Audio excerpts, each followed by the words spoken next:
पाऊस सुरू झाला होता. रात्री 1:30 वाजल्यापासून 2 वाजल्यापासून माझ्या घरात पाणी आलं. एवढा पाण्याचा साठा झाला की माझे 7 मोठे गहू भिजले. माझं खत भिजलं, खत होतं पण खताचं पाणी झालं, मग माल भिजला, दाना भिजला, बंदा पसारा पाण्यात डुबला.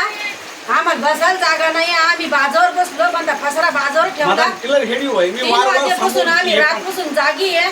रातपासून आम्ही घरातलं पाणी उपसतो. सरकारने याची दखल घ्यायला पाहिजे. गावाच्या बाहेरून पाणी काढायला पाहिजे.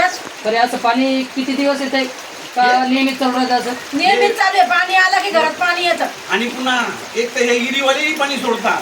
आतापर्यंत 10 लोक पडली इथं. पुन्हा 100 मोटरचं पाणी रस्त्याने येतं. पाणी शेवायला लागलं, लोक पडायला लागले.